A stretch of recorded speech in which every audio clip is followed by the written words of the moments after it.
اب ہماری موضوع وہی سورہ لیل کی جو بات چل رہی ہے کہ اللہ قسمیں کھا رہے کہ کوشش کا دار و مدار ہے انسان کی زندگی کی کامیابی، دنیا اور آخرت کی کامیابی کے درمیان میں کتنا ایفرٹس ہے، کتنی محنت و مشقت ہے آخرت کمانے کے لیے، ان کے دار و مدار انسان کی خوش قسمتی بنتی ہے، انسان کی کامیابی دنیا اور آخرت کی بنتی ہے۔ کیونکہ انسان جب آخرت کے لیے کوشش کرتا ہے تو دنیا بہت پست ہے، قلیل ہے، چھوٹی چیز ہے، وہ تو خود بخود مل جاتی ہے۔ فوکس آخرت کی طرف رہے، فوکس جب آخرت کی، تبھی تو رسول نے کہا دنیا کی مثال سایہ کی طرح ہے، سایہ کے پیچھے پوچھے جائیں گے تو سایہ بھاگتا رہے گا، مگر سایہ کو منہ موڑ لیں گے تو سایہ ہماری پیچھے آئے گا۔ تو آخرت کی طرف فوکس ہو، آخرت کے لیے کام کرے تو دنیا تو خود بخود پیچھے آتی رہیں گی۔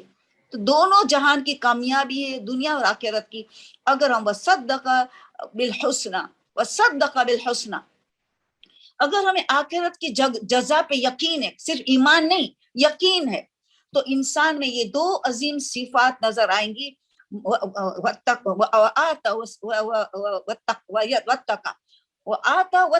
یعنی فی سبیل اللہ انفاق کریں گے اور اللہ کے راہ میں لوگوں کو دیتے چلے جائیں گے، عطا کریں گے اور تقوی اختیار کریں گے، کیونکہ جو آخرت پہ فوکس ہوتا ہے، توجہ ہوتی ہے، تو بس۔ اور عقل مند کی نشانی رسول نے بتائی، عقل مند کی نشانی یہ ہے کہ ہر وقت اس کا فوکس، اس کی نگاہ آخرت کی طرف۔ کیوں؟ ہم فیہا خالدون، اللہ تو کہتا ہے وہ ہمیشہ رہنا ہے، واپس دوسری امتحان نہیں ہے، واپس دنیا میں آنا ہی نہیں ہے، بس ایک ہی امتحان کے لیے ہم آئے۔ تو عقل مند اللہ سے بڑا تجارت کرتا ہے آخرت کمانے، کیوں؟ ان کا اصلی وطن ہے، وہ سمجھتا ہے عقل مند کہ یہ اصلی وطن ہے، ان کے لیے میں جتنی جد و جہاد کروں اتنا کم ہے۔ اللہ قسمیں کھا رہا ہے اپنی خود کی ذات کی بھی کہ کوششیں مگر مختلف ہے، مگر ہم تو اس کی کوشش کی بات کر رہے ہیں قرآن کہ دنیا کی بھی کامیابی، آخرت کی بھی کامیابی، دنیا میں آسانی، مشکلات ہر آسانی کی طرف سے انداز میں حل ہو جائیں گی، اسی طرح آخرت کی بھی تمام مراحل آسانی سے طے ہوتا چلا جائے گا۔ مگر وصدق بالحسنہ، دل کی گہرائی سے یقین ہو کہ ہمیں جو کر رہے خدا اللہ کے لیے کر رہے ہیں، انفاق فی سبیل اللہ، اور ہم جو تقوی اختیار کرتے ہیں خدا کے لیے، خوف خدا، گاڈ کانشیس رہتے all the time، awareness of اللہ، تو انسان کی دنیا اور آخرت کی کامیابی ہے۔ یہ ہمارا موضوع چل رہا ہے۔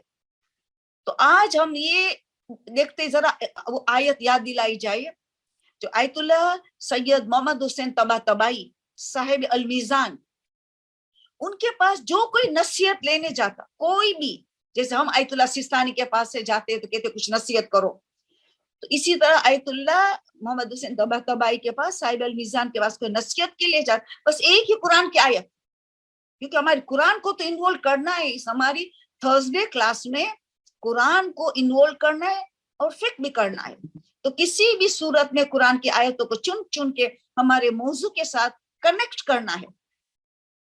تو انہوں نے ایک ہی ایڈوائز دیتے تھے، سورہ علق، اقرا بسم ربی، پہلی جو 5 آیت نازل، اس کی 14ویں نمبر تو بھی دیکھو کیا کمال، نمبر 14ویں آیت، 14 نمبر کی آیت میں وہ سب کو یہ سناتے، بس یہ کام کرو، علم یعلم بان اللہ یرا، علم یعلم، کیا تم نہیں جانتے ہو؟ اللہ سوال کر رہا ہے سورہ علق میں 14 نمبر، علم یعلم بان اللہ یرا، تم یہ نہیں جانتے کہ اللہ تمہیں دیکھ رہا ہے؟ تو بس یہ انہوں نے یہ بتاتے تھے کہ جب انسان کو پتا ہر لمحہ اللہ مجھے دیکھ رہا ہے، مجھے سن رہا ہے، حاضر و ناظر ہے، اللہ حاضر و ناظر ہے ہر وقت، یہ دل و دماغ میں رہے، اس کو مراقبہ کہتے، مراقبہ اور رقیب سے، اللہ رقیب و نگران کرنے والا، ہمیں مراقبہ کی منزل میں جانا ہے، یہ کہ نگران کرنا ہے نفس کی، کہ گناہ سے آلودہ نہ ہو، تقوی برقرار رہے، تقوی کو برقرار رکھنے کے لیے مراقبہ کی مجلس مرحلے تک جانا ہے، یعنی صبح سے لے کے نگرانی کرنا اس نفس کو کہ گناہ میں آلودہ نہ ہو، ظلم نہ کرے اپنے خود کے نفس پہ گناہ کر کے، کیونکہ خود کو عذاب بھگتنا ہے۔ تو مراقبہ کی منزل میں ایک مومن ضرور مراقبہ اختیار کرتا ہے، پورے دن نگرانی کرتا ہے کہ اے نفس تو کیا کر رہی ہے، گناہ تو نہیں کرتی، گناہ سے آلودہ نہیں ہونے کا ہے، اور رات کو محاسبہ کرتے ہیں رات کو محاسبہ حساب کہ آج میں نے اچھائی کی برائی کی کیا کی, کس کے ساتھ میں نے اچھائی کی تو توفیقات کی اضافہ کی دعا کرے, کس سے میں نے برائی کی توبہ کرے, آئندہ نہ کرنے کے لیے اللہ سے معافی مانگے, وعدہ کرے. تو مراقبہ اور محاسبہ ان دونوں کو تو پکڑنا ہے تو ہی تقوی برقرار رہے گا. کیونکہ قرآن نے سورہ آل عمران کی 102 آیت میں اللہ نے کہہ دیا یا الذین آمنو, ہمیں خطاب ہے صاحبان ایمان, یا الذین آمنو اتقوا اللہ حق تقاتے ولا تموتن الا وانتم مسلمون. شہزادی نے یہ آئے اپنے خطبہ فدقیہ میں عین بیچ میں ڈالا ہے جو ہمیں خطاب کر رہی شہزادی. یہی آئے, اے مومنو تقوی اختیار کرو, جو تقوی اختیار کرنے کا حق ہے.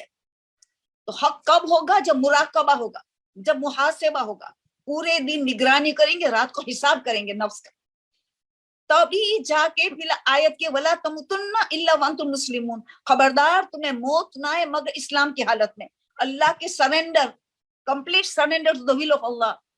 یہ ہے اسلام, یہ ہے مسلم, اللہ کے سارے قانون کو عمل پیرا ہوتا ہے, یہ ہے تقوی. تو حق ادا کرو, یا الذین آمنوا اتقوا اللہ حق تقاتہ ولا تموتن الا وانتم مسلمون. یہ ہماری سب سے بڑی ذمہ داری ہے کہ ہمارا خاتمہ بخیر ہو, ہمارا خاتمہ دین اسلام پہ ہو, ہماری عاقبت بخیر ہو. سب کے لیے تقوی ہے, سب کے لیے تقوی ہے. اور تقوی کے لیے کیا کہا؟ سورہ مائدہ کی 100 نمبر کیا ہے؟ 100 نمبر کے اللہ کے فَاتَّقُونِي یا اولی الالباب لعلکم تفلحون. اے عقل مندو, اے اولو الالباب, اے اہل عقل, اے صاحبان عقل, فَاتَّقُونِی, تو اس لیے تم تقوی اختیار کرو. اے تم عقل مند ہو, عقل والے کو خطاب کیا جائے, صاحبان عقل کو. فَاتَّقُونِی یا اولو الالباب, کیوں؟ لعلکم تفلحون, شاید تم کامیاب ہو جاؤ. شاید کا, کیونکہ کون فالو کرنے والے, کون فالو نہیں کرنے والے, کون عقل مند ہے کہ کون بے وقوف ہے. عقل مند وہ یہ تقوی اختیار کرتے, گاڈ کانشیس ہوتا ہے, اویئرنیس آف گاڈ. اس کا مقصد ہوتا ہے قل ان صلاتي ونسكي ومحياي ومماتي لله رب العالمين. میری نمازیں, میری قربانیاں, میری ساری نیکیاں, قربانیاں, میری زندگی, میری موت, میری زندگی سب للہ الہ, اللہ کے لیے, رب العالمین, جو میرا پالنہار ہے, عالمین کا پالنہار. میری زندگی اس کے لیے, اس نے مجھے خلق کیا ہے, ایک مقصد کے تحت خلق کیا ہے. ان کی مرضی سے میں دنیا میں آئی ہوں, اپنی مرضی سے نہیں, اللہ کی مرضی سے دنیا میں آئی, اور جاؤں گی دنیا سے تو اللہ کی مرضی سے جاؤں گی. کسی کو نہیں پتا کب موت لکھی, اللہ کی جب مرضی ہوگی تو بلائے. تو یہ علامہ راشد ترابی کا مشہور جملہ ہے. علامہ راشد ترابی فرماتے تھے کہ جب تمہیں یقین ہے کہ تم اللہ کی مرضی سے دنیا میں آئے, اللہ کی مرضی سے دنیا میں جاؤ, تو درمیان میں کیوں اپنی مرضی چلاتے ہو, کیوں تقوی اختیار نہیں کرتے, اپنی مرضی کیوں چلاتے ہو؟ کوئی حق ہی نہیں, ہمیں حق ہی نہیں اپنی مرضی چلا, اللہ کی مرضی سے زندگی گزارنی ہے, یہی تقوی. تبھی کہا لعلکم تفلحون, شاید تم کامیاب ہو جاؤ, دنیا میں بھی کامیاب, آخرت میں بھی کامیاب. دنیا کی کامیابی تقوی ہے, آخرت کی کامیابی تقوی ہے. وہ اس کو اولو الالباب بھی ہینڈل کر سکتا ہے. دیکھا, تو خاتمہ خیر کے لیے ڈیلی دعا ہونی چاہیے کہ ہم مرے تو اسلام کی موت پہ مرے. اور سوال بھی ایک آیا ہے, اسی لیے سوال بھی آیا کہ اس آشوب دور میں, اس فتنے فساد کے دور میں ہمارا ایمان کو ہم کیسے بچائے. تو یہ سوال کا جواب آج ہی اس میں ہے کہ خوش قسمت بننا ہے ہمیں کہ ہمارا ایمان موت تک برقرار رہے, ہم دنیا سے جائے تو خاتمہ بخیر کے ساتھ جائے. اور ڈیلی اس کی دعا ہونی چاہیے, ڈیلی صبح شام, اللہ خاتمہ بخیر کر, دنیا سے جائے ولا تموتن الا وانتم مسلمون, سر تسلیم اللہ کے آگے خم کر کے ہم دنیا سے جائے. یہ تو ایک چیز جو پتا چلا, ایک دعا جو ہے انسان کی جو آخرت اور دنیا کی کامیابی میں کے لیے برقرار رکھنے کے لیے, ایمان پہ برقرار رہنے کے لیے, خاتمہ بخیر ہونے کے لیے, ولا تموتن الا وانتم مسلمون, جو شہزادہ میں خطبے میں سبق دے رہی ہے. تو اس کے لیے دعا ایک بڑا ہتھیار ہے, کیونکہ دعا کا اصول کیا ہے کہ جو مانگیں گے ان کے لیے ایفرٹس ہوگا, جو مانگے کہ ان کے لیے صحیح کوشش ہوگی. جس کے لیے اللہ قسمیں کھا رہے لیل و نہار کی اور اپنی خود کی ذات کی قسم کھاتے نر اور مادہ کے ذریعے. اِنَّا سَعْيَكُمْ لَشَتَّى، کوشش الگ ہے، مگر ہماری بات صرف آخرت کی کوشش کی ابھی بات ہو رہی. ان کی بات دنیا کی کوشش کی بات ہم نہیں کر رہے، آخرت کی کوشش. اللہ ان کی کوشش کر رہا ہے. تو جب انسان دعا مانگتا ہے تو ساتھ میں ان کو پتہ ہے دعا کا اصول ہے، جو چیز مانگ رہے کہ خدایا مجھے توفیق دے کہ مسکینوں کی مدد کرو، تو نکلو آگے شروع کرو مسکینوں کی مدد. ایک قدم اٹھاؤ تو اللہ 10 قدم آ کے ہمارے پاس آئے گا کہ مزید توفیقات میں اضافہ کرے گا کہ ہر روز ہمارا دل چاہے ہم مسکین کی مدد کریں. تو آغاز کرتے ہوئے دعا کرو تاکہ توفیقات میں اضافہ ہو کہ میں غریبوں کو لباس پہنانا شروع کر دو تاکہ ہمیں توفیقات میں اضافہ ہو. دعا کرتے کرتے تاکہ مزید ہم زیادہ لوگوں کو لباس پہنائے وغیرہ وغیرہ. تو اب یہ آج ہم آتے اس پہ کہ ہماری قسمت کو بدلنا ہے تو دعا ایک زبردست ہتھیار ہے. مومن کے پاس زبردست ہتھیار ہے، مگر زبان کا تعلق زبان سے نہیں ہے، دعا کا تعلق زبان سے نہیں ہے، دل و دماغ سے ہے، کوشش سعی سے ہے. زبان تعاون کرتی ہے دل و دماغ کو، اور زبان تعاون کرتی دل و دماغ کو تو سارے اعضاء و جوارح حرکت میں آتا ہے اس کام کرنے کے لیے حرکت میں آتا ہے. یہ انسان کی قسمت کو تبدیل کر دیتی. کیا کس سے ہم نہیں جانتے کہ کس کن لوگوں کی قسمت بدلی ہے؟ دعا کے ذریعے. صدقے کی تو ہم سنتے، انفاق فی سبیل اللہ جو انسان کی تقدیر کو بدل دیتے، جو دنیا اور آخرت کی کامیابی کا راز ہے. انفاق فی سبیل اللہ کے راہ میں دیتے چلے جاؤ.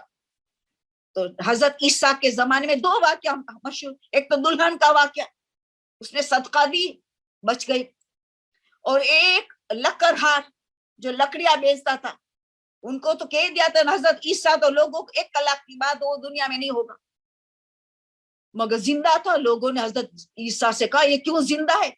کہا 1 گھنٹے کی دیر تھی مگر اس نے اس سے پہلے صدقہ دے دیا. اور بولا یہ لکڑہار کے پاس بنڈل ہے نا ووڈ کا، اس کے اندر دیکھو تو سانپ تھا. یہ سانپ تیار تھا ان کو دنس کر کے اس کا خاتمہ ہونے والا. اس نے صدقہ دیا، اللہ نے 50 سال کی زندگی کو طویل کر دیا. 50 سال. یہ انفاق فی سبیل اللہ. شہزادی کی پسندیدہ ترین عبادتوں میں سے عبادت انفاق فی سبیل اللہ. سوچے ہماری سردار ہے، جو ان کو پسند وہ ہمیں پسند ہونا چاہیے. تو پتہ یہ چلا کہ ہمیں یہ بات ہو گئی. انفاق ابھی تقویٰ کی بات ہو رہی تو اولو الالباب، اور دونوں چیز حاصل کرنے کے لیے دعا کا سہارا لینا پڑے. دعا کا سہارا قسمت کو بدلنے والی چیز. نبی یونس کی قوم عذاب آ چکا تھا، اترنے والا تھا، آسمان تک آ چکا تھا، پورا آسمان ڈارک ہو چکا تھا، سیاہ ہو چکا تھا، بس عذاب اترنے والا تھا. گریا وزاری سے توبہ کی دعا کی، خدا سے دعا اور سچے دل سے دعا کی اب ہم گناہ نہ کریں گے، جو گناہ کر چکے تو معاف کر دے، اب ہم زندگی اچھی گزاریں گے جیسے تو چاہتا. ان کی توبہ میں خلوص تھا اور عذاب ٹل گئے. اسی طرح بنی اسرائیل مولائی داستان میں دستغیب شیرازی وہ قصہ لکھتے 6 امام کے حوالے سے کہ 6 امام نے جب بتایا کہ فرعون سے بنی اسرائیل تنگ آ چکے تھے ان کے عذاب سے. لڑکے کو زندہ دفن کرنا، لڑکی کو زندہ رکھے اس کی غلط فائدہ اٹھانا، یہ تو سب درد. کتنا یعنی بھوک مڑا تھا، قحط تھا، پانی کے لیے بھی لوگ ترستے، ایسی حالت کر دی تھی کیونکہ انہوں نے کفران نعمت کیا تھا. بنی اسرائیل نے بہت گناہ زیادہ کر دیا تھا. تو اللہ نے 6 امام فرماتے ہیں کہ اللہ نے 400 سال تک ان کے لیے عذاب مقرر کیا تھا. 400 سال، مگر 230 سال کے بعد 230 ایئرس کے بعد اتنے تنگ آ گئے ظلم سے، فرعون کے ظلم سے. پوری قوم باہر نکلی 40 شب و روز، 40 دن تک شب و روز توبہ استغفار کی، ایسی توبہ استغفار کی اور وعدہ دی اللہ کو کہ ہم ہماری زندگی کو بدلیں گے، ہمارا پچھلے گناہ معاف کر دے، ہم اب کفران نعمت نہ کریں گے. امام جعفر صادق فرماتے ہیں کہ اس کی 40 سال کی توبہ گرانا اللہ کے پاس 170 سال کا عذاب کو ٹال دیا. قسمت بدل گئی، کامیابی مل گئی. سچی توبہ، سچی دعا، دل سے دعا، گہرائی سے دعا وعدہ کرنے کہ ہم زندگی کو بدل دیں گے, ہم تقوی اختیار کریں گے. بدل گئی زندگی, 170 سال کے عذاب سے بچ گئے. پھر امام جعفر صادق علیہ آخری میں فرماتے اسی کتاب میں مولائی داستان میں دستغیب اشرا چھٹے امام اسی طرح ہماری شیعہ اگر وہ دل سے چاہیں گے کہ ان کا امام کا ظہور جلد ہو جائے, نزدیک میں ہو جائے, تو ان کو بھی بنی اسرائیل کی طرح 40 دنوں روز ایسی توبہ کرنی چاہیے, ایسی استغفار کرنی چاہیے کہ امام کا ظہور جلد ہو جائے. مگر اگر وہ چاہے, ہم نہیں چاہتے ہیں, ہم نے گرانٹیڈ لے لیا غیبت کو توڑنے کے لیے چھوڑ دیا ہے. ہم نے سمجھتے بس عادی ہو گئے.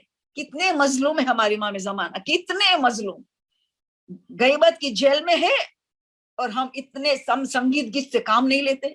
آرام سے دعا کی, اجلا فرجم, زبان سے خالی دعا ہوتی ہے, نہ دل اور دماغ سے, نہ اعضاء و جوارح حرکت کرے ان کی تیاری کے لیے. مگر دعا تقدیر ہماری قسمت ہمیشہ کے لیے بدل جائے گا. امام کا ظہور ہو گیا, ہمیں دنیا اور آخرت کی کامیابی چاہیے تو امام زمانہ کا ظہور ہے, امام زمانہ کا ظہور ہے. ان کے لیے محنت کری. اب اس ہماری توجہ اس کی طرف ہی ہونی چاہیے, امام کا ظہور ہو جائے. یہ دنیا اور آخرت کی زبردست کامیابی اس میں امام کا ظہور ہو جائے. اور کب ہوگا؟ دل سے توبہ کر کے, گناہ کی معافی کر کے, اور تقوی کی زندگی میں آ جائے, قسمت بدل جائے. دنیا اور آخرت کی کامیابی پوشیدہ ہے تقوی میں, انفاق فی سبیل اللہ میں, اور تقوی میں پوشیدہ ہے. یہ راز ہے دنیا اور آخرت کی کامیابی کا. تو اب چلو ہم اب دیکھیں کہ ہم کون سی دعا کریں. تو میں نے قرآن سے 4 آیتوں کو اٹھائی, اور معصومین سے میں نے 3 آیتوں دعا کو اٹھائی. 7 آیتوں آپ کے سامنے آج کرنا ہے کہ ہمارا ایمان برقرار رہے. سب چھوٹا چھوٹا شارٹ میں کروں گی, سوال و جواب کی طرف جلدی جانا ہے. پہلی دعا سورہ البقرہ کی 250 نمبر کی آیت. کس کی دعا ہے؟ حضرت طالوت کو, کیونکہ اس قوم کو ایک رہبر چاہتا تھا, ایک شجاع انسان قیادت کرے ان پہ. تو اللہ نے طالوت کو مقرر کیا. آپ اس کو آیت نام تفسیر میں جائیں گے, بہت مزہ آئے گا, بہت مزہ آئے گا. تو قوم نے اعتراض کیا, مالداروں نے, کہ ان کے پاس تو مال نہیں ہے. مالداری ہو سکتا ہے, قیادت کر سکتا ہے, امام مالدار ہو سکتا ہے. تو اللہ نے آیت میں بتا دیا, نہیں, 2 کرائٹیریا بتائی کہ علم عظیم ہو اور شجاعت ہو, باشجاع ہو, بہادر ہو, طاقتور ہو. تو یہ تو سب کو تھا, قد بھی طویل تھا, خوبصورت تھا, طاقت بھی اتنی تھی, تقوی تھا, علم تھا حضرت طالوت کے پاس. ان کو قیادت دی گئی. پھر ابھی جنگ کی بات ہوئی جالوت سے, جالوت کے لیے جنگ کے لیے جا رہے. تو اللہ نے امتحان پھر لی. سب کو بہت پیاس لگی تھی, پیاس, شدت کی پیاس, اور سامنے نہر نظر آئے, سب لوگ خوش. مگر پھر امتحان ہوئی. اللہ نے کہا تھوڑا سا پانی پینا ہے, سیر ہو کے نہیں پینا ہے. حضرت طالوت نے کہہ دیا ہم جنگ کے لیے جائے تو اللہ کا حکم ہے کہ تھوڑا پانی پینا ہے, تھوڑا سیر ہو کے نہیں. اکثریت سیر ہو کے پی لیا, اکثریت, اور قلیل تھوڑا پانی پیا. یہ ہمیشہ رہا ہے. اکثریت لا یشکرون قلیل ما تشکرون, قرآن ہمیشہ سکھوا کرتی ہے. اکثر ہمیشہ گمراہ ہوگی, قلیل امام زمانوں کے قلیل گروپ جلد از جلد, چاہے 313 کے بعد ایک 10,000 کا چاہیے, پھر 10,000 کا چاہیے. اتنی بڑی کائنات میں سے امام کو یہ چاہیے. امام حسین کو 72 چاہتا تھا, 72. 30,000 لشکر کے سامنے کو صرف 72 کی ضرورت, آپ اندازہ لگائیں. تو یہ پھر جہاد کے لیے گئے, وہ گھبرا گئے تھے کہ اتنے تھوڑے بچ گئے, اور جالوت اتنا زبردست طاقتور تھا, اور اتنا طویل لشکر تھا ان کے پاس, اتنا بڑا لشکر, اور یہ سب زیادہ پانی پی کے سیر ہو کے سب کو ساتھ چھوڑنا پڑا. مگر اللہ نے کہہ دیا کہ قلیل ہو مگر تقوی کے ساتھ ہو, وہ ان کی جیت ہوتی ہے. تو ان کی شکست کھا لی دشمنوں نے, جیت گئے حضرت طالوت اور ان کے چھوٹا سا گروپ جیت گئے. تو اس سے پہلے دعا کی تھی حضرت طالوت نے ان کے ساتھیوں نے جب دیکھا کہ اتنا چھوٹا گروپ رہ گیا ہے اور وہاں اتنا بڑا لشکر ہے تو اب دعا کے لیے ہاتھ بلند کی، ربنا افرغ علینا صبرا وثبت اقدامنا وانصرنا علی القوم الکافرین. بہت امپورٹنٹ دعا ہے، ربنا افرغ علینا صبرا، پروردگار ہمارے میں انڈیل دے صبر، صبر و استقامت انڈیل دے، نیک صبر انڈیل دے ہم نے. ربنا افرغ علینا صبرا، انڈیلنا، pour over us، انڈیلنا.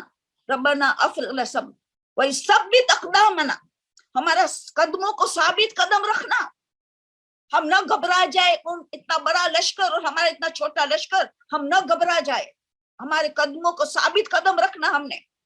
وانصرنا علی القوم الکافرین، اور کافرین کے سامنے ہماری مدد کرنا. یہ لوگ مل کے دعا کی اور ایسی کامیابی ہوئی، امپاسبل کام پاسبل ہو گیا. کیوں؟ تقویٰ تھا، علم تھا، محنت تھی، مشقت تھی. پھر دعا کام آئی، پھر دعا، پھر تو آٹا میں نمک برابر دعا کافی ہے. انہوں نے دعا کی اور زبردست شکست. ہم نے یہ دعا پڑھنی ہے قنوت میں، سجدے میں، تاکیبات میں. ربنا افرغ علینا صبرا، ہم نے صبر انڈیل دے، ہم ثابت قدم رہے دین پہ، ہم مرے تو مسلمان مرے، ایمان پہ مرے، تقوی پہ مرے. یہ ہے یہ پہلی دعا، یہ بتائیں. دوسری دعا کس کی بتائیں گے؟ ابھی ہم آئے سورہ آل عمران کی طرف آئے، آیت نمبر 8. دعا کس کی دعا ہے؟ راسخون فی العلم. کون ہے راسخون فی العلم؟ 7ویں نمبر کی آیت میں بتا دیا کہ ما تعویلہ ما یعلم تعویلہ الا اللہ وراسخون فی العلم. ما یعلم تعویلہ، قرآن کی تعویل ما یعلم کوئی نہیں جانتا، الا اللہ سوائے اللہ، اور راسخون فی العلم those grounded in firm knowledge, جس کا علم راسخ ہو. یہ کون ہے؟ ساری مفسر قرآن سے یہ رسول اہل بیت ہے. اور رسول جو سب سے بڑا راسخون علم، بلند مقام پہ رسول، جن پہ قرآن نازل ہوا ان ٹوٹل لیلۃ القدر، سب سے بڑا راسخون فی العلم. پھر اس کے بعد اہل بیت، مولا علی، اس کے بعد بھی فاطمہ کے سارے اماموں. یہ ہے راسخون فی العلم. 8ویں آیت میں بتاتے کہ راسخون فی العلم کیا دعا کرتے ہیں، ہمارے معصومین کیا دعا کرتے ہیں. ربنا لا تزغ قلوبنا بعد اذ هديتنا وهب لنا من لدنك رحمة انك انت الوهاب. یہ دعا ہے راسخون فی العلم کی، رسول اور اہل بیت کی دعا ہے. ہمیں قنوت میں، سجدے میں، ہر حال میں دعا کرنی چاہیے. ربنا لا تزغ قلوبنا بعد اذ هديتنا، تو نے ہدایت دے دی، اب واپس اس ہدایت سے ہم دور نہ ہو جائے، روگردانی نہ کر دے. ربنا لا تزغ قلوبنا بعد اذ هديتنا وهب لنا من لدنك رحمة. تیری رحمت انڈیل دے، تیری رحمت کی بارش ہمارے پہ انڈیل دے. مرسی چاہیے تیری، ہمیں تو بچاؤ، تیری رحمت ہمیں بچائیں گی. ہدایت کے بعد ہم ہدایت سے واپس روگردانی نہ کر دے، منہ نہ موڑ لے. ربنا لا تزغ قلوبنا بعد اذ هديتنا وهب لنا من لدنك رحمة انك انت الوهاب. You are the most bestower. تو ہی تو دینے والے، مغفرت سب کو تو دیتا ہے، تو وہاب ہے. ہمیں مغفرت عطا کر، ہم نے گامزن رکھ صراط المستقیم پر. ایک مرتبہ تو نے ہدایت دے دی، ہدایت سے منہ نہ موڑ لے. دیکھا، راسخون فی العلم کی دعا ہے، رسول اہل بیت کی دعا ہے، ان کو کبھی نہیں چھوڑا جا سکتا. اور پھر تیسری دعا ہم آئے تھے، دیر زفتہ جاؤ سوالوں کی طرف جان جلدی جلدی. تیسری دعا کہاں ہے؟ سورہ اگین آل عمران کی 193 نمبر کیا ہے؟ سورہ آل عمران کی 193 نمبر کیا ہے؟ 193 نمبر کے آخری حصے میں ربنا اغفر لنا ذنوبنا. ہمیشہ دیکھو ربنا ہے، ربنا ہمیں پلورل بھائی چارہ، ربنا آتنا فی الدنیا، سب کے لیے دعا کرو، سیلفش مت بنو. اسلام بھائی چارہ کا مذہب ہے. ربنا اغفر لنا ذنوبنا وکفر عنا سیئاتنا وتوفنا مع الابرار. وفات دینا تو ابرار کے ساتھ.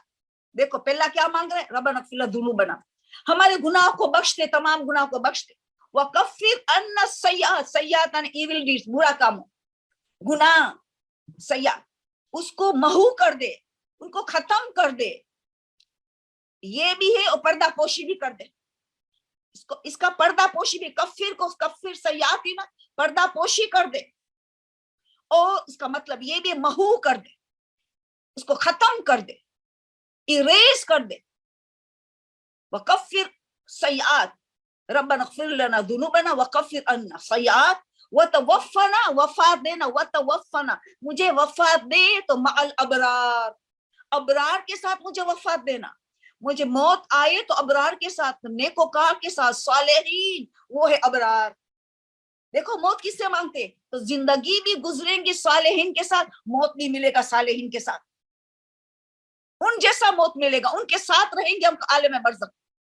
वतवफ़्फ़ना मअल अबरार, अबरार की मौत मांगते उनके साथ, अबरार है नेकोकार, साले, मुत्तकी, परहेज़गार, साहिब तकवा, साहिब अक्ल, ये अबरार है। ये हमारी दुनिया और आखिरत की कामयाबी। अगर दुआ करे तो उसमें अमल पैदा होना है, गुनाह भी माफ हो, बुराई जो बाकी है क्योंकि उस गुनाह के असरात रह जाता है, तो वो कफ्फिर सय्यात, पर्दा पोशी कर दे, वो असरात जो है उनको महू कर दे। सय्यात जो दाखिल हो गए हमारे में गुनाह के वजह से, तो माफ तो करेगा, मगर असरात जो रह चुके हैं उनको तो खत्म कर दे, उनको महू कर दे, ताकि फिर हमें वफात मिले तो अबरार के साथ। 3 दुआ हो गई। ये किसकी दुआ है अभी?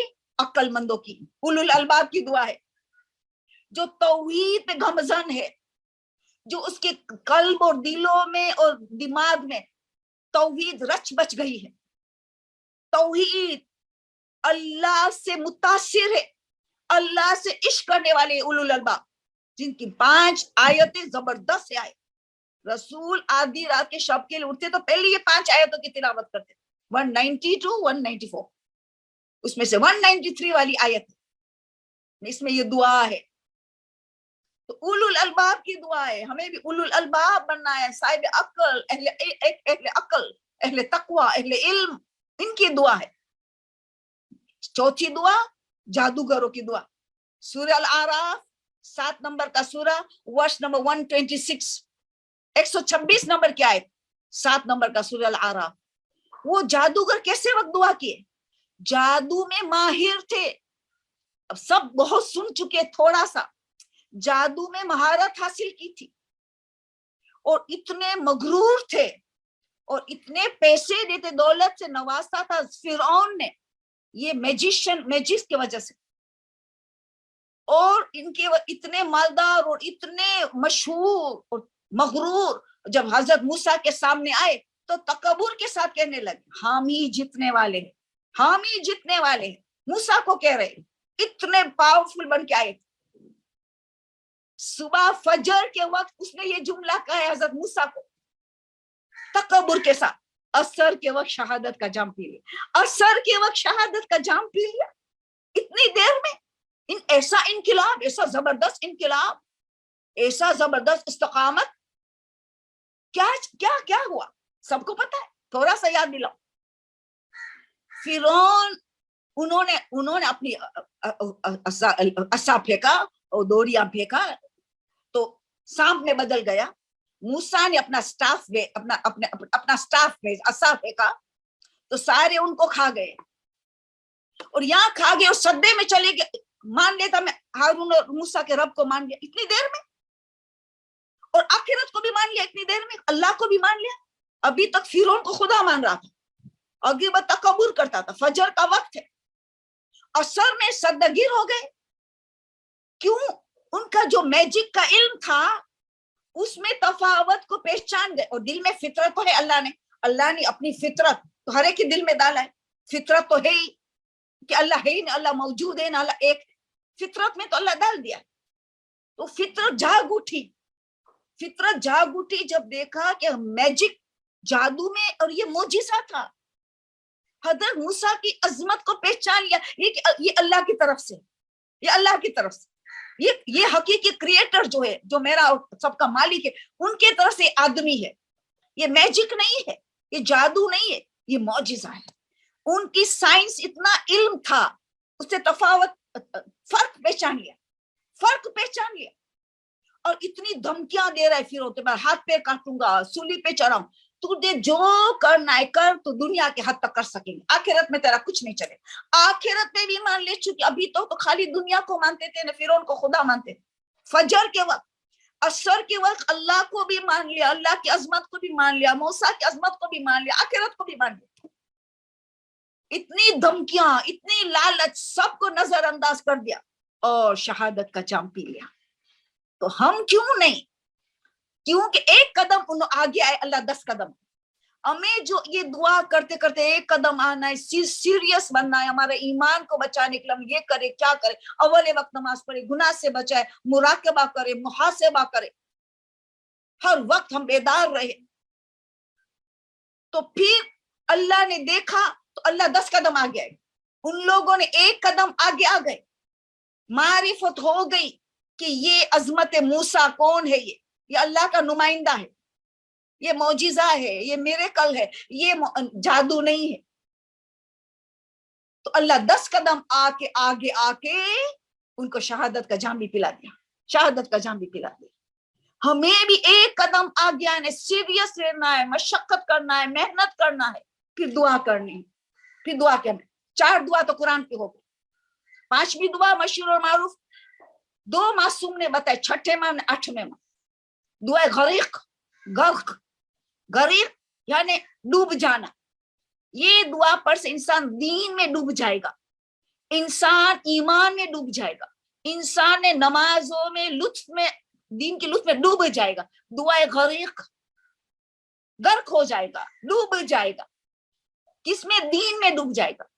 2 معصوم نے بتایا کہ جب سب وقت آئے کہ تمہیں شک و شبہات کی زندگی ہو، وسوسے ہو شیطان کے، ایسے زمانہ ہو، چاروں طرف سے گناہ کی دعوت ہو، یہ دعا تم نے پڑھی، یا اللہ یا رحمان یا رحیم یا مقلب القلوب ثبت قلبی علی دینک، اور ثبت قلوبنا علی دینک، یہاں بھی پلورل کر سکتے، قلوبنا، سب کو داخل کر دو۔ یا اللہ یا رحمان یا رحیم تو سب جانتے، یا مقلب القلوب، اے تو قلب کو بدلنے والے، ثبت قلبی، میرے قلب کو ثابت قدم رکھ، علی دینک، تیرے دین کی طرف۔ دعا قریق، انسان دل سے اور دل کی گہرائی سے دعا کرتا ہے، کوشش بھی کرتا ہے، تو اس کے کامیابی دنیا اور آخرت کی راز ہے، دعا میں راز ہے۔ دعا کے ذریعے انسان کہاں پہنچ جاتا ہے؟ جو دعا کا حق ادا کرتا ہے۔ تو یہ معصوم کی باقی 2 آیت، وہ 2 دعا بھی معصومی بتا، ایک تو علماء نے بتا، اللہم عرف نفسک وَإِن لَمْ تُعَرِّفْنِ نَفْسَكَ لَمْ أَعْرِفْ رَسُولَكَ، یہ تو علماء نے تعلیم کی، معرفت امام زمانہ کی دعا۔ امام زمانہ کو اپنے اللہ کے ساتھ ساتھ ایک لمحے کے لیے بھی اس سے الگ نہیں ہونا ہے، جس طرح اللہ کو علم یعلم ان اللہ یرا فیت آیت محمد سے تبائی، اسی طرح امام زمانہ بھی ہر وقت ہمارے سامنے رہے۔ اسی لیے معرفت امام زمانے کا، ورنہ تو اگر مجھے معرفت امام نہ دی تو دللت عن دینی، ورنہ میں گمراہ ہو جاؤں گا، گمراہ ہو جاؤں گی میں، دللت عن دینی۔ تو اللہ تیری معرفت پہلے کرواؤ، تیری نہیں کروائے گی تو رسول کو ہم کیسے پہچانیں گے؟ رسول کی تم نے کروائی تو ہم امام زمانہ کو کیسے پہچان گے؟ امام زمانہ کی تم اگر ہم نے معرفت نہ کروائی تو ہم تو گمراہ ہو جائیں گے۔ یہ دعا قنوت میں، سجدے میں، جہاں جہاں جتنی دیر مرتبہ پڑھ سکتا، اللہم رفنی نفسک، یہ دعا۔ آخری دعا 7ویں نمبر کی، اللہم کن لی ولی کا، اللہم کن لی ولی کا، قنوت میں، مستحب نماز، واجب نمازوں میں، سجدے میں، تعقیبات میں، اٹھتے بیٹھتے، یہ ضروری اللہ امام زمانہ سے اسٹرانگ کنیکشن رہے۔ اس میں پوشیدہ سلامت امام بھی، پوشیدہ ظہور کی دعا بھی ساتھ میں، وہ ہماری قسمت ہمیشہ کے لیے بدل دے گی۔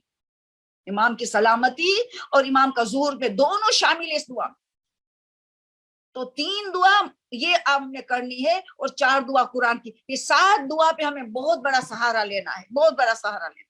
دعا تو بہت سی ہے، مگر سوال آیا تھا کہ ایمان میں برقرار رکھنا اور تقوی دنیا اور آخرت کی کامیابی کا راز ہے۔ تو تقوی اختیار کرنا ہے، گاڈ کانشیس ہونا ہے۔ اور سورہ الحدید شہزادی کی پسندیدہ سورہ ہم نے تو کر دیا، ہم نے تو تفسیر کی تھی، اس کی 4تھی آیت میں کیا ہے؟ ہوا معکم اینما کنتم، ہوا اللہ ہوا، اس میں आज़म हुआ माअकुम, तुम्हारे साथ अल्लाह है, ऐनमा कुंतुम, जहां तुम जाओ अल्लाह तुम्हारे साथ है।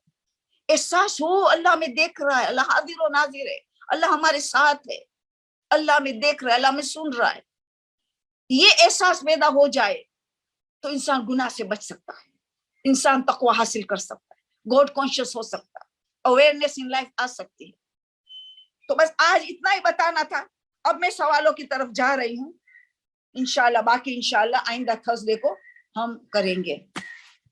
तो किस्मत को बदलना हमारे इख्तियार में है, destiny is in our hands, destiny हमारे हाथ में, अल्लाह के हाथ में नहीं। हमें एक कदम आना है तो फिर देखो अल्लाह 10 कदम आए। और फिर हमें पता है कुरान की आयत सूरह राद की, कुरान की आयतों को लेना है कि हमारा कुरान को साथ साथ ले जाना है। कुरान सूरह राद की 39 नंबर क्या है? सूरह राद 13 नंबर का सूरा, वर्स नंबर 39, यमहुल्लाहु मन यशा व युसब्बित। यमहुल्लाह, जिससे अल्लाह चाहे महू कर दे, जिससे चाहे बाकी रखे, जिससे चाहे खत्म कर दे, जिससे बाकी, यानी किस्मत को बदलने जैसी मौला अली इमाम चौथे इमाम दोनों फरमाते, अगर ये आयत कुरान में ना होती तो हम कयामत तक हर एक की किस्मत को बता सकते। मगर अल्लाह क्या कहता है, मैं तकदीर को बदल देता हूँ, यमहुल्लाहु मा यशा, अल्लाह जो चाहता है तो महू कर देता है, किस्मत को बदल देता है। वो चीज नहीं देने वाला था तो तकलीफ बीमारी हटा देता है, नहीं चाहे तो वो चीज अच्छी चीज बाकी रख दे। तकदीर, लैलतुल कदर, इसीलिए लैलतुल बरात, लैलतुल कदर, अराफात का दिन, ये क्या है? हमारी तकदीर बदलने के दिन और रातों है। ये हमारी तकदीर को कामयाबी का राज है। इसमें सच्ची तौबा करके ऐसी नेकियां करे और नेकी कंटिन्यू करे कि हमारी दुनिया और आखिरत की कामयाबी इसमें है। ठीक है ना? बस अब हम जाते हैं सवालों पे। पहला सवाल ये है कि क्या कमर दर अकरब में शादी करना, नहस में शादी करना, मराजे क्या कहते? देखो मराजे को पूछना पड़ेगा, आम लोकल उलमा नहीं। लोग परेशान हो गए कि कुछ लोकल उलमा ने अभी बताया कि कोई हरज नहीं, तो कमर दर में शादी करो, नहस में करो, कोई मसला नहीं। ऑर्डिनरी उलमा बताए जो इज्तिहाद नहीं किया है। इज्तिहाद अलग चीज है, अलग चीज है, और आम स्कॉलर बन जाना इस्लामिक हिस्ट्री का कि मुफस्सिरीन कुरान, वो अलग है। हमें पूछना चाहिए कि हमारे मर्जे क्या करे। मर्जा का मतलब क्या है? मर्जा यानी रुजू करना, मर्जा का मर्जा तकलीद यानी उस तरफ रुजू करना। तो मर्जे की तरफ रुजू करें हम। मर्जा क्या कह रहा है? तो Ayatollah Khoei, Ayatollah Sistani, Ayatollah Waheed Khorasani, Ayatollah Bashir Najafi, Ayatollah Ishaq Fayazi, सबको पूछा गया का मकरूह है, मकरूह है कर में कमर दश, हत्ता कि मुबारक रात हो तब भी, अगर तीसरी शाबान क्यों ना हो, 13 रजब क्यों ना हो, तब भी कराहियत बाकी रहेगी। वो अलग है कि उन रात की फजीलत हमें मिलेंगी, कुछ बरकतें मिलेंगी मौला की विलादतों की वजह से, मगर कराहियत नहीं हटेंगी। सिवाय के बहुत मजबूरी आ गई उस रातों में शादी कर, स्पेशल सदका दो, बहुत मजबूरी आ गई, बहुत मजबूरी आ गई कि तारीख देखने भूल गए, फिर हमने बुक कर लिया हॉल, अभी बहुत नुकसान जाने वाला है, वक्त बहुत मजबूरी आ गई तो सदका दे के कर लो। कमर दर अकरब और नहस तारीख, हर महीने की 7 तारीख नहस है, हर महीने की 7 तारीख नहस। तो निकाह भी करना मकरूह, रुखसती भी मकरूह, सफर करना मकरूह, हत्तल इम्कान बच्चों इससे। तो कमर दर अकरब हर 2-3 रात दिन में होता है, इतने दिन रहता है कमर दर अकरब। फिर कहा 7 तारीख को तो नहस होती है, बच्चों तो बेहतर, वरना करना पड़े तो सकता। हर महीने की 3री और 5वीं, 3री को इमाम हुसैन की विलादत है, 5वीं को 1 तारीख में इमाम अली नखी अलैहिस्सलाम की भी विलादत है, 5 रजब को उनकी विलादत है, मगर कराहियत बाकी रहती। 3री 5वीं, दूसरे 10 की में 13 और 16, 13 रजब हो, कराहियत रहेगी, उनके अलग से बरकत फजीलत मिलेंगी। 13 और 16, हर पहले 10 के में 3 और 5, दूसरे में 13 और 16, और तीसरे अशरे में 3 तारीख मकरू वाली, कराहियत वाली, 21, 24 और 25, 21, 24, 25 इस्लामिक तारीख। दहुल अर्स 25 को, वो भी कराहियत वाली है। اس کی الگ فضیلت ملیں گی مگر کراہیت نہیں ہٹیں گی سوائے مجبوری میں صدقہ کر دیا. تو یہ انہوں نے سب نے بڑے بڑے مراجع نے اس کا بات بتایا ہے کہ تم ان سے شادی کی سے بچو. ٹھیک ہے اوکے. اب دوسرا سوال یہ ہے کہ فوڈ پروڈکٹس میڈ ان سعودی عربیہ میں ای کوڈس ہوتے ہیں, نمبر ہوتا ہے وغیرہ, اس نے پوچھتی ہے اس کے لیے کیا حکم ہے. دیکھو جو یہ ای کوڈس والے کھانا پینا ہو مسلمان ملک کا ہو تو کوئی فکر نہیں, مسلمان ملک ہے تو جلیٹین کے اندر ہو تب بھی ہم اس کو ہمارے لیے حلال ہو جائے, کیونکہ ذبیحہ ہر مسلمان ملک ذبیحہ میں مانتا ہے. خالی جلیٹین لکھی ہو تو بینیفٹ آف ڈاؤٹ ہے, ویجیٹیبل جلیٹین ہے کہ وہ. تو یہ ای کورس جب ہوتا ہے اور مسلمان ملک کا ہے, میڈ ان مسلمان ملک, تو کوئی فکر نہیں. غیر مسلمان ملک ہو تو پھر اس میں گوشت چربی کی کچھ چیز ہو ای کورس میں تو تحقیق کرنی پڑے گی. غیر مسلمان ملک کی چیزیں ہو, اس نے تو نام دیا کیک, چاکلیٹ, لولی پاپ, ایسے نام دیا, اس میں تو کوئی حرج نہیں, ایسا نام دیا ہے اس نے. اوکے. دوسرا سوال ابھی یہ ہے, تیسرا سوال, میں آفس سے کام سے دیر سے آتی ہوں تو کیا میں ظہر کی نفل پڑھ سکتی ہوں, عصر کی نفل پڑھ سکتی ہوں؟ اگر آپ نے فضیلت کے اندر آ گئے تو مستحب ہے کہ پہلے نفل پڑھے پھر واجب. فرض کرے ظہر کی فضیلت 2.5 گھنٹہ رہتی ہے, اذان ظہر سے لے کے 2.5 گھنٹہ, 2.25 گھنٹہ, 2.5 گھنٹہ, تھوڑا اختلاف علماء. تو 2.5 گھنٹہ اگر ظہر کی فضیلت رہتی ہے, 12 بجے ظہر ہے, اب 2.5 بجے پہلے گھر پہنچ چکے ہو تو ثواب ہے کہ پہلے آپ نفل پڑھو 8 رکعت پھر واجب ظہر. مگر آپ فضیلت کے بعد گھر پہنچی تو پہلے واجب پڑھ لو پھر نفل, مگر پڑھیں گے قربتاً اللہ.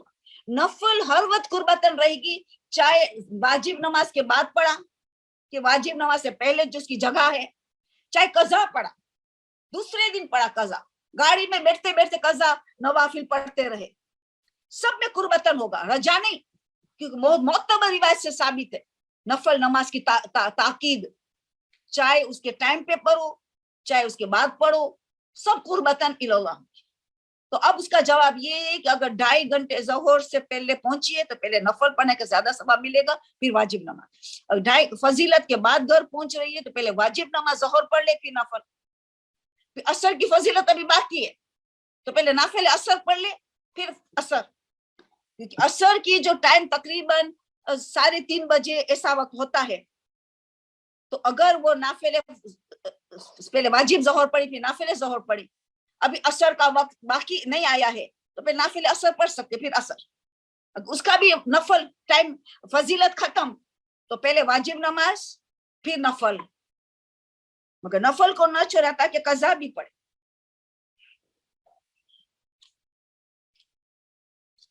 دوسرا سوال یہ ہے,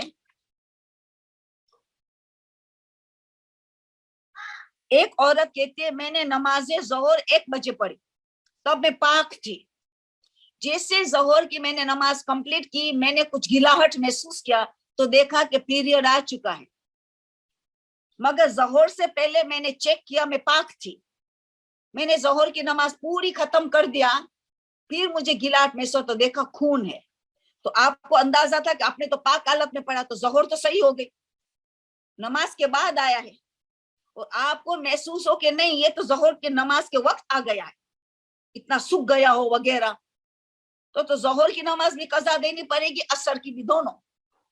مگر آپ کو نماز ظہر کے بعد آیا, یقین ہے آپ کو ظہر کے بعد, تو ظہر تو صحیح ہو گئی, مگر عصر کی قضا دینی پڑے گی جب حیض ختم ہوگا, حیض سے پاک ہوگا. کیوں 1 بجے اگر 12 سوا 12 سارا 12 نماز کا ٹائم ہے, عصر کا فوراً ظہر کے بعد شروع ہو گیا, کیونکہ جوائنٹ ٹائم ہے, ظہر عصر کا ٹائم ساتھ شروع ہو جاتا ہے, خالی ترتیب واجب ہے کہ پہلے ظہر پڑھو پھر عصر, مگر جوائنٹ ٹائم ہے, ٹائم شروع ہو چکا ہے ظہر عصر, تو سارا 12 اگر ٹائم تھا تو ظہر عصر دونوں کا ٹائم آپ نے ظہر میں 3 منٹ میں پڑھ لیا تو عصر کا ٹائم تو بالکل نماز تیار ہے.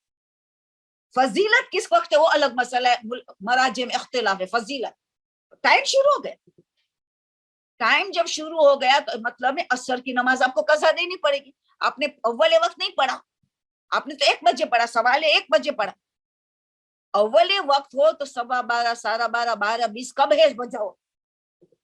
उसके फौरन बाद देखा तो फिर उसको टाइम नहीं था असर की नमाज, तो असर कज़ा नहीं होगी। उसी वक्त आया जब असर की नमाज पढ़ने, मगर हो सकता है ताकि बात के लिए बैठ गई, ताकि बात के फिर खून नजर आया, तभी कज़ा तो देनी पड़ेगी ना, असर की कज़ा देनी पड़ेगी। उसका सवाल ये है कि मेरी खुम्स की तारीख 18 दिसंबर को है, खुम्स की तारीख मेरी 18 दिसंबर को, नहीं सॉरी, ज़ियारत के लिए मैं जा रही हूँ 18 दिसंबर, खुम्स की तारीख है 15 दिसंबर, और काफिले को पैसे देना है नवंबर में, इसी नवंबर में पैसे देना पड़ता है सारा, और अभी मेरी 15 दिसंबर को खुम्स की तारीख आएगी, हम तो 18 दिसंबर को जाने वाले, उससे पहले तो खुम्स की तारीख आ जाते 15 दिसंबर, तो मुझे किस पे खुम्स देना होगा। नया साल शुरू हो गया, 15 दिसंबर का आपका नया साल शुरू हो गया, तो 14 दिसंबर तक जितना पैसे इस्तेमाल हो गया उस पर खुम्स नहीं है, 15 इस्तेमाल से बाद से जो पैसा बचा है उसमें खुम्स होगा। तो आप खुद अंदाजा लगाए कि आपने तो कारवान को पैसे दे दिया, मगर आपने तो प्लेन की टिकट भी अभी शुरू नहीं हुए, उसको भी इस्तेमाल नहीं किया, क्योंकि 18 दिसंबर जा रहे हैं, इस सब पे खुम्स होगा, और या सिवाय पाक पैसे दे दिए, सब पे खुम्स होगा। जो 15 के बाद जो पैसे इस्तेमाल होता है चाहे ज़ियारत के लिए, सब पे खुम्स होगा। उसका सवाल ये है कि जुमा की नफल 20 रकात है, जो मैं एक साथ पढ़ना नहीं चाहती हूँ, तो मैं थोड़ी थोड़ी करके पढ़ सकती हूँ वक्फे दर वक्फे, बिल्कुल, बल्कि सवाब ज्यादा है।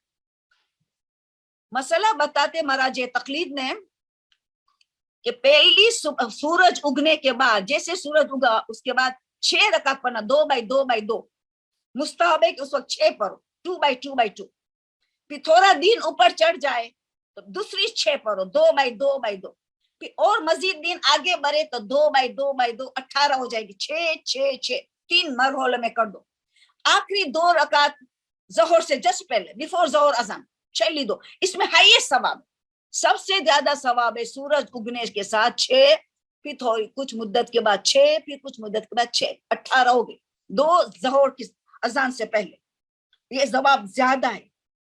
मगर 20 रकात एक साथ पढ़ना चाहते हो पढ़ सकते हो, 10 पहले पढ़ना है, 10 बाद में, सब इजाजत, ज़ोहर से पहले खत्म करनी है बस। नफल नमाज ये जवाब दे दिया, असर के बाद पढ़ सकते, बिल्कुल, असर के नमाज के बाद भी नफल पढ़ सकते, कज़ा भी पढ़ सकते, 10 साल की पहले कज़ा आज में दे पढ़ सकती हूँ नफल नमाज कुर्बतन नियत। बच्चे की मगफिरत के लिए कौन सी नमाज बताए, फरमाते एक तो मौलाना हमने बता दिया, आप और कोई देखो, याद रखे, जितनी नमाजें, नमाज तहज्जुद है, नमाज नवाफिल है, नमाज जाफर तैयार है, नमाज गुफैला है, जितनी नमाजें हैं सब हम इस नियत से पढ़ सकते हैं, खुदाया मेरी मगफिरत हो जाए, मेरे औलाद की मगफिरत हो जाए, उनको हिदायत मिले। वस्तईनु बिस्सब्रि वस्सलात, या अय्युहल्लज़ीना आमनू, सूरह बकरा का 153 आयत, या अय्युहल्लज़ीना आमनू अस्तईनु बिस्सब्रि वस्सलात, अल्लाह की हर मदद मांगो सबर के जरिए और नमाज के जरिए। मुफस्सिरीन ने कुरान कहते हैं सबर का मतलब है रोजे से, रोजा रखो नमाज के, इसके जरिए अल्लाह की मदद मांगो, रोजा रखो मगफिरत के नियत से, जो रोजा रखो हिदायत की नियत से, नमाज पढ़े मगफिरत के नियत से, हिदायत के नियत से, मगफिरत हिदायत, मगफिरत हिदायत, जो नेक काम करे मगफिरत और हिदायत की नियत करे। जरूर नहीं कि अलग रेसिपी की नमाज हो तो ही उससे होगा, नहीं, हर नमाज से का वस्ताइन बिस्सब्रि वस्सलाह, अल्लाह की मदद मांगो, आपको दुनिया चाहे आपको आखिरत चाहे, जो चाहे नमाज और रोजे के जरिए मांगो, रोजा रख के दुआ मांगो, नमाज के जरिए दुआ मांगो, हर चीज से मांग सकते। मगर आगा बहजत ने बताया तो हिदायत के लिए, आप तो जानते हो पहली रकात अलहम्द के बाद 10 मरतबा सूरह इब्राहिम की 40 नंबर की आयत, 14 नंबर का सूरा, 40 नंबर की 14 सूरा नंबर 14 आयत नंबर 40, रब्बी इजअलनी मुकीमत सलात व मिन ज़ुर्रियत, देखो ज़ुर्रियत पोता है नवाज से सब आगे। दूसरी रकात में अलहम्द के बाद सूरह फुरकान की 74 नंबर के डेली पढ़े हिदायत। जो बच्चे गुमराह, माँ दिन में 3 मरतबा पढ़े, जो बच्चे गुमराह हो चुके, माँ की बहुत बड़ी जिम्मेदारी है, इमाम खुमैनी फरमाते इस्लाम को सबसे बड़ा नुकसान किसने दिया है? गलत तरबियत औलाद की। औलाद की इस्लामी तरबियत न देना वो सबसे बड़ा नुकसान इस्लाम को पहुंचा है, और इमाम जमाना का ज़ुहूर भी में रुकावट है, क्योंकि यही बच्चे इमाम को चाहिए। सबसे बड़ा नुकसान इस्लाम को पहुंचा कि माँ की जिम्मेदारी कितनी बड़ी है, उनको हर काम से फारिग कर दिया, कमाने से फारिग कर दिया, उनको सारी जिम्मेदारी से मारिक कर तू औलाद की तरबियत कर। ये सबसे बड़ी नेमत अल्लाह ने तुझे दिया है, तरबियत कर, खिदमत खल्क में हवाले कर दे, दीन के हवाले कर दे तेरे बच्चे को। सबसे बड़ा नुकसान इमाम खुमैनी का ये जुमला था। तो पता ये चला कि ये नमाज जो जिनके बच्चे देखे नमाज में दिलचस्पी नहीं है, जिसको देखो कि उनको आजादारी में मजलिसों में दिलचस्पी नहीं, बोरिंग बोरिंग बोरिंग, हर चीज बोरिंग।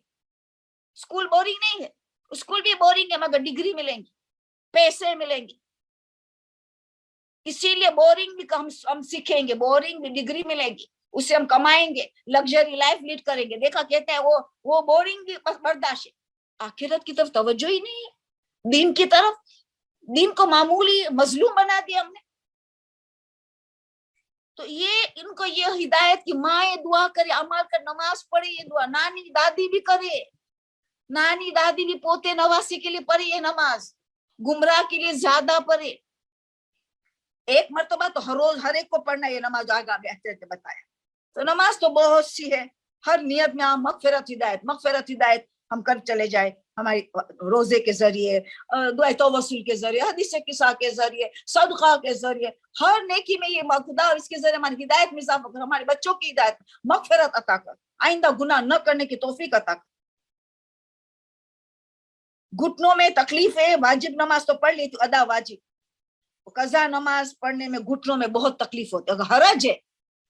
वाजिब नमाज इतना ताकत है घुटनों में कि अदा नमाज पढ़ लेती, वाकई उनको नाकाबिले बर्दाश्त तकलीफ है, घुटनों का दर्द बढ़ता है, नुकसान बढ़ता है, तो फिर वो उसको इजाजत मिलेगी कज़ा नमाज खड़े रह के पढ़े, रुकू का रुकू करे, समी अल्लाह करे, फिर बैठ के सद्दा करे, या दूसरे स्टूल पे या सर को झुका के बस नमाज का तशहुद सलाम में बैठ जाए कुर्सी पे, बस ये नमाज है, आसान नमाज, कोई मुश्किल नहीं। बार बार ये सवाल आता है, कुनूत को ताकीद करे कि कुनूत को तर्क न करे। औरत काम करती है, वर्किंग वूमन है, थोड़ी सेविंग करती है, इतनी बचाती है कि रेनी डेज में काम आए, अर्जेंसी में, इमरजेंसी में काम आए, क्योंकि हम हैंड टू माउथ रहते हैं, शौहर की तनख्वाह से वेतन का हैंड टू माउथ रहते हैं। तो इमरजेंसी के लिए कोई बीमारी कुछ हमारे पास बचत नहीं है, तो मैं थोड़ा थोड़ा बचा के रखती हूँ कि इमरजेंसी में काम आए। तो क्या फिर भी मुझे खुम्स देना पड़ेगा? जी हाँ। खुम्स से क्यों घबराते हो? शहजादी का हक है, बीबी पे हमारी जाने कुर्बान ज़हरा का हक है, ये बीबी खुदैजा की तुफैल में शहजादी का हक है। इमाम ज़माना उनका फर्जंद है, सैयदजादे उनकी औलाद है। नहीं घबराओ, और सेविंग बढ़ती चली जाएंगी, और सेविंग बढ़ती चली जाए, सेविंग बढ़े भी नहीं तो खुशी से शहजादी का हक अदा करे। खुशी, शहजादी का तो सदका खा रहे, ये जो कमा रहे, तनख्वाह मिला है, शहजादी का तो सदका खा रहे। अभी अल्लाह ने वाजिब किया खुम्स, शहजादी ने वाजिब नहीं किया, उसमें देने में क्यों घबराते? हमने सेविंग्स की, चाहे हज के लिए, चाहे ज़ियारत के लिए, चाहे इमरजेंसी के लिए। खुम्स की तारीख आ गई या साल हुआ, खुम्स वाजिब है, देना पड़ेगा। शौहर का इंतकाल हो गया, उसने 5 लाख और एक मकान छोड़ा है पीछे, उसने जिंदगी में 5 लाख के कैद दिया था। ये 2 फर्जंदों का है, उनके 2 बेटे, एक बेटी और ज़ौजा है। जिंदगी में 5 लाख को कह चुके हैं कि ये 2 बेटे को है, बेटे का है, वो तो जिंदगी में दे दिया, वो तो मीरास नहीं है। मगर ये बेटे को जानना चाहिए, उनकी हिदायत करना चाहिए कि 1 साल हुआ तो खुम्स वाजिब है, नाबालिग है 1 साल होगा तो खुम्स वाजिब है। कहतुल्लाह सिस्तानी फरमाते नाबालिग पे भी खुम्स है, तो उसको खुम्स देना पड़ेगा, क्योंकि ये तोहफा है, मीरास नहीं, हयाती में दे दिया। तोहफा 1 साल रहे तो खुम्स वाजिब है, तोहफा 1 साल रहे तो खुम्स वाजिब है।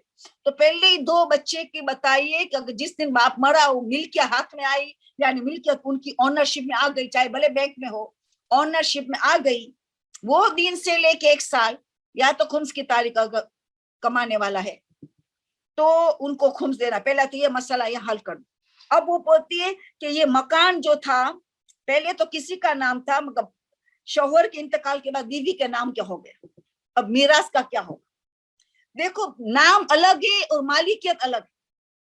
लोग सिर्फ नाम का करते हैं, देते नहीं है। नाम अक्सर हमने जितने केसेस किया है उन्हें कहे नाम के यानी उसका नाम पे या टैक्स बचाने के लिए या संभालने के लिए कि बच जाए, किसी के हाथ में न चले। तो ये नाम का कोई काम नहीं इसका। बस यही होगा कि अगर वीला है जमीन के साथ, वीला है जमीन साथ, तो बीवी को जमीन में से कुछ नहीं मिलेगा, जौजा को जमीन में से कुछ नहीं मिलेगा। शिया फिका में जमीन में से औरत को कुछ नहीं मिलेगा। जो मकान जो खड़ा है जमीन पे उसमें से बीवी को 8वां हिस्सा मिलेगा, सिर्फ 8वां हिस्सा उस मकान की कीमत का। अपार्टमेंट है तो 8वां हिस्सा मिलेगा, 8वां हिस्सा। बाकी 7 हिस्सा 5 हिस्सों में डिवाइड होगा। 2 बेटे को 2, दूसरे बेटे को 2, बेटी को 1, 5 हिस्से होंगे, 2, 2, 1। इस मकान की जो कीमत मिली बीवी को 8वां हिस्सा मिलेगा अगर अपार्टमेंट है। जमीन का दाम अलग, अगर विला है। अगर ये 5 हिस्सा होगा कि किसमें, वो 7 हिस्सा बीबी को 8वां हिस्सा मिल गया, 7 हिस्सा जो बचे हैं उसमें। अगर वसीयत कुछ है तो पहले वसीयत को देखना पड़ेगा। उसने कहा कुछ नहीं है, उन्होंने कहा बस के उस मकान अभी बीबी का नाम का हो गया है, तो मीरास का क्या होगा। बीबी का नाम है तो उसको मतलब नहीं कि बीबी को दिया गया है, उसको इस तरह दे जाएगा जो अभी मैंने बताया। कोई वसीयत घर की भी कुछ नहीं की है, ओके। और बस यही होगा जो अभी मैंने बताया। नेक्स्ट सवाल है कि मैंने मुझे गोल्ड है, मेरे पास सोना है, इतना सोना ज्यादा है कि मेरी पूरा हज हो सकता है, क्या मेरे पर वाजिब है इस सोने को बेच के हज के लिए चले जाऊं। इसका जवाब 2 हिस्सों में होगा। फरमाती है मेरे पास बहुत ज्यादा सोना है, बेचने जाऊं तो मैं पूरी हज आराम से कर सकती हूँ, क्या मेरे पर हज वाजिब हो गया। सवाल मैंने रिपीट किया ताकि अच्छी तरह सुन ले। 2 हिस्से में जवाब दूंगी। अगर उनकी जेवर पहनने की उम्र खत्म है कि जेवर पहनने की उम्र बाकी है, जेवर पहनने की उम्र खत्म है कि जेवर पहनने की उम्र बाकी है। अगर जेवर पहनने की उम्र खत्म है और हज नहीं किया है तो वाजिब है कि जेवर को बेच के हज के लिए चले जाए। अगर जेवर पहनने की उम्र खत्म। दूसरा मरहला, जेवर पहनने की उम्र बाकी है। माशरे में एक स्टेटस होता है, तब उसके लिए जेवर पहने के नहीं। थोड़ी छोटी जेवर तो सब पहनते हैं, मगर बड़ी उम्र की हो जाते तो हेवी सेट वगैरह गले में वगैरह वो नहीं पहने, चेन पहन लेते। तो अगर वो पहनने की उम्र बाकी है, जेवर पहनने की उम्र, तो वाजिब नहीं है, वो पहन सकती है जब तक चाहे बेचे नहीं, उसकी मर्जी। खुम्स वाजिब नहीं होगा क्योंकि पहने हुए जेवर, न हज वाजिब। मगर वो हज करना चाहे तो शरीयत इजाजत देती है, जायज है, बेच के जाए, वाजिब हज हो जाएगी, वाजिब हज हो जाएगी। वाजिब नहीं हुई अभी तक, इतने जेवर एक हज हो सके, क्योंकि पहनने की उम्र बाकी है, जेवर पहनने की उम्र बाकी है, वाजिब नहीं हुआ। भले इस्तेमाल करे, देना लेना करना, जो मगर चाहती है कि मैं हज कर लूं, बिल्कुल शरीयत इजाजत देती है, जेवर को बेच के हज करे, वो वाजिब हज की नियत करेंगे, वाजिब हज हो जाएगी। होम्योपैथिक दवाओं में अल्कोहल होता है, वो अल्कोहल पाक है, वो इंडस्ट्रियल अल्कोहल, वो अल्कोहल पाक है। ऐसे भी अल्कोहल पाक है, मतलब दूसरी चीजों से मिला के वो चीज नजीस हो जाते, बियर वगैरह। तो अल्कोहल पाक है। और अगर वो दवा में है तो सारी दवा एलोपैथिक हो कि होम्योपैथिक हो, सब दवा जायज है और पाक है। ओके। नमाज जाफर तैयार का कौन सा वक्त बेहतरीन वक्त है, मैं बता चुकी। वह दुहा का वक्त, जब सूरज बिल्कुल ऊपर चढ़ जाए। अगर सूरज 6 बजे तुलू हुआ है तो समझो 9 बजे, 8:30, 9, 8:30 से 10:30, इस वक्त बेहतरीन टाइम है नमाज जाफर तैयार, ज़ियारत जामिया कबीरा, ज़ियारत आशूरा, इस्तिग़ासा करना। बेहतरीन वक्त जिसकी अल्लाह कसम खाए, वह दुहा। फारसी में उसको कहा जाता है वक्त चाश्त, फारसी में कहा जाता है वक्त चाश्त, अरबिक में कहा जाता है वद्दुहा। इसका तर्जुमा है कि जब सूरज बिल्कुल ऊपर चढ़ जाए, ठीक है, उस वक्त इबादत का सवाब सबसे ज्यादा और जल्द कबूल होने का टाइम। क्या लॉबस्टर किसी को गिफ्ट दे सकते? अल्लाह हो गए, इतने चीजें अभी लॉबस्टर का क्या कैसे आता है पता नहीं।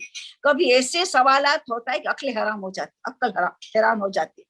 लॉबस्टर खरीद के क्या उसको किसी को गिफ्ट दे सकते हैं? गिफ्ट, हराम चीज को खरीदना हराम है, हराम चीज को खरीदना हराम, तो खरीद ही नहीं सकते लॉबस्टर या क्रैब्स, क्योंकि खाना हराम है। तो न खरीद सकती है न किसी को दे सकती है, क्योंकि खरीदना ही हराम है। तो अच्छी चीज दो ना, क्यों ऐसी चीजें देना है कि जो हराम हो? ख्याल भी क्यों आता है? किसी ने सवाल पूछा कि क्या सांप को मैं पेट बना सकती हूँ? नॉन पॉइजनस सांप, नॉन पॉइजनस स्नेक को मैं पेट बना सकती हूँ, जिस तरह बिल्ली को बनाते हैं लोग, रैबिट को बनाते हैं, ये कसूकू को बनाते हैं, पैरट को मैं बनाऊं। सांप को कहते हैं कि नॉन पॉइजनस सांप। पता नहीं क्या है, आज की बच्चियां ऐसे ऐसे सवाल पूछती, मेरी अक्ल हैरान हो जाती है। उलमा कहते सांप को जैसे देखो मार डालो, सांप को जैसे देखो मार डालो, मुस्तहब है, मारना मुस्तहब है, पेट रखना मना तो नहीं होगा क्योंकि नजीस नहीं है और पॉइजन निकाला गया है, तो शरीयत मना तो नहीं करेगी, पसंदीदा अमल नहीं, इस्लाम ने उसको पसंदीदा नहीं किया है। कहा बच्चे को बताओ ऐसे ऐसे सवाल, बच्चे की होंगे, मैं तो नहीं समझ पाती किसका सवाल है। अगर मैं अव्वल वक्त नमाज नहीं पढ़ सकती हूँ, मैं देर से नमाज पढ़ना पड़ता है, मेरे वजूहात है, तो तब भी मैं अजान इकामा दो, बिल्कुल आखिरी वक्त अजान इकामा देना हाईली रिकमेंडेड। हाँ, कजा ना हो, नमाज कजा नहीं होनी चाहिए, तो बहुत आखिरी वक्त है तो खाली नमाज पढ़े, अजान इकामा छोड़ दे, ज्यादा इकामा दे देंगे, मगर टाइम है, देर हो गई है मगर टाइम है तो अजान इकामा तब भी देंगे। बहुत ज्यादा अहमियत है, बहुत ज्यादा। हईस तो पहले नॉर्मल आता था, मुझे कोई प्रॉब्लम नहीं था। अब 2 दिन पहले काला जैसे पानी नजर आता है, काला पानी, ये हैज है कि इस्तिहाजा? ये तो मुझे इस्तिहाजा नजर आता है, जिस तरह उसने सवाल पूछा है। ये काला पानी नजर आता है फिर गायब हो जाता है, पता नहीं कभी नजर आता है कभी गायब हो जाता है। जैसे उनका सवाल है तो ये इस्तिहाजा लग रहा है, या तो काला पानी तो ऐसी काली खून तो मुझे नहीं पता, रेड ब्लैकिश रेड खून होती है, खाली ब्लैक खून तो मुझे नहीं पता, ऐसे कोई खून आती है मुझे नहीं पता। ये तो लगता है कोई बीमारी सिमारी, ऐसे कोई ब्लैक पानी निकल रहा है, कोई और अंदर की कोई खराबी नजर आती है। मगर आपको लगे कि नहीं ये खून ही है तो इस्तिहाजा ले लो, हाइज तो नहीं।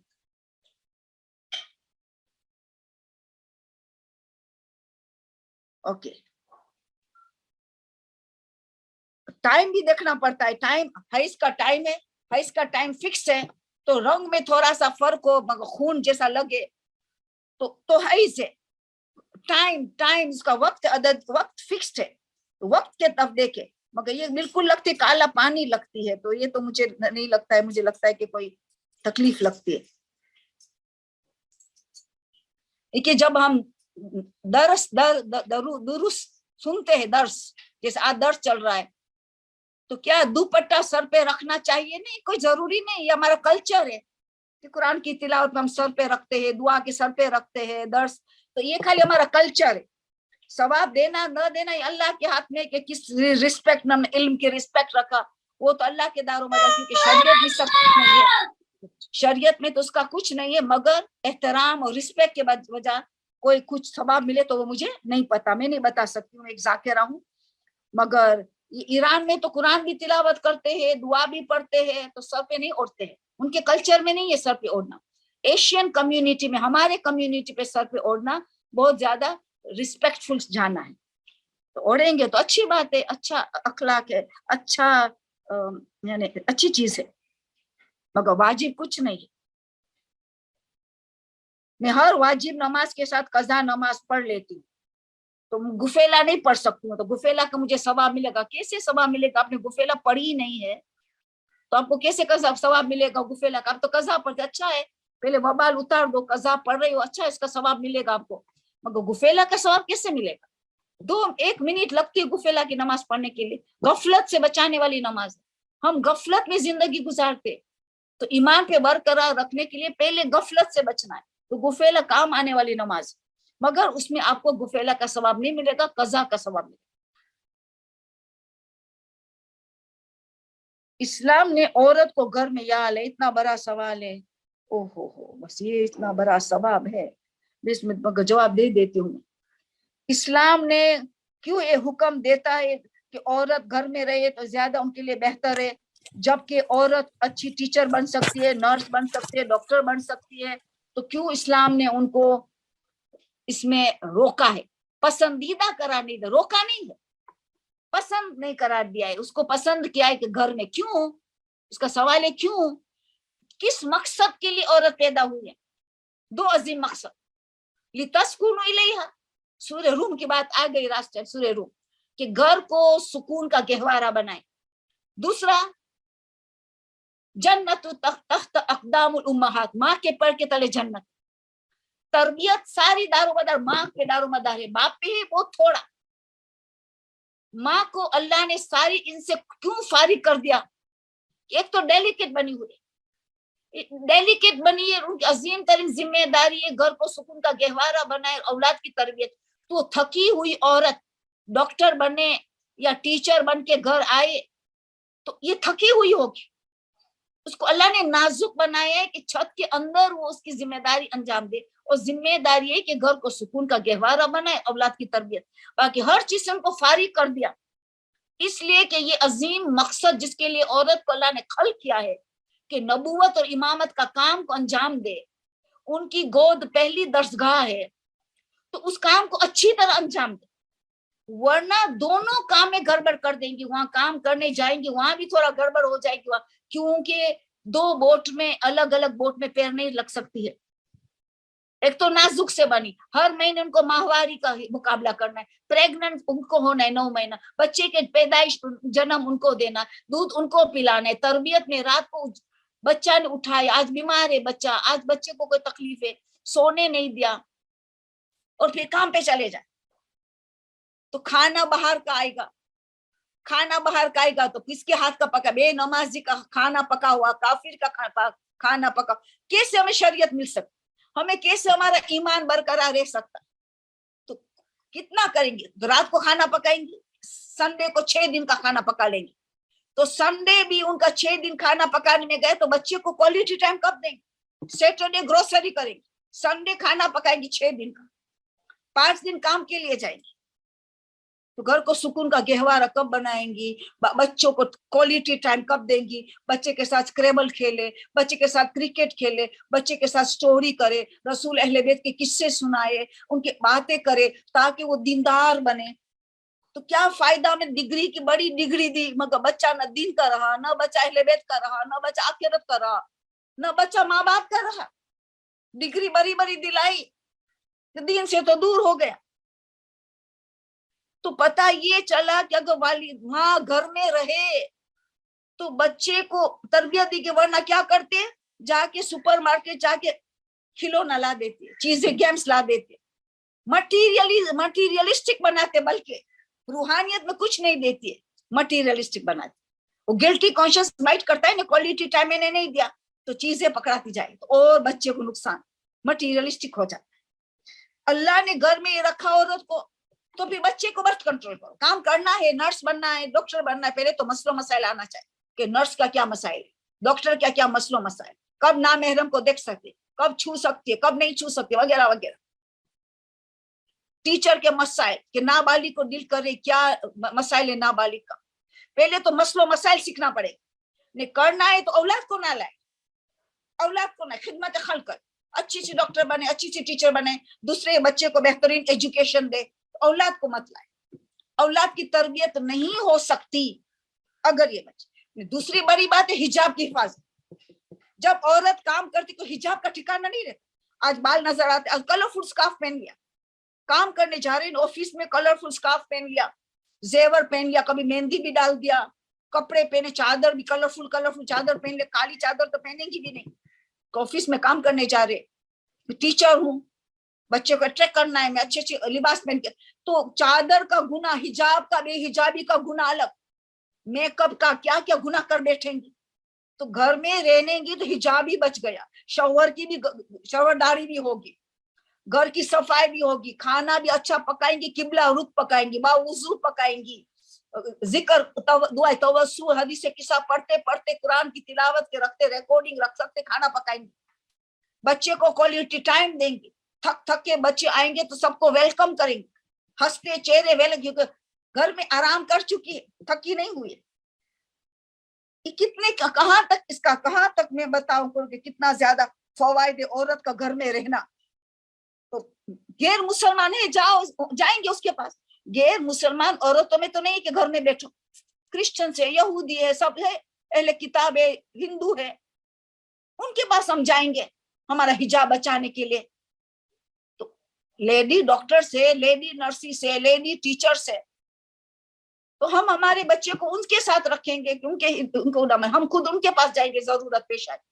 हमें क्यों बनना ही है, हमें बनना है तो घर दरहम बरहम हो जाए। Gorbachev prime minister, Russian prime minister एक जमाने का जो था रशियन, उसने किताब लिखी, प्रोस्ट्राइका किताब लिखी है। उसमें लिखता है कि सेकंड वर्ल्ड वॉर से पहले तक घरों आबाद थे, तलाकें नहीं थी इतनी, घरों सुकून में थे, तलाकें होती नहीं थी, पुलिंग ऑन मैरिज नहीं थे, घरों तक आबाद थे।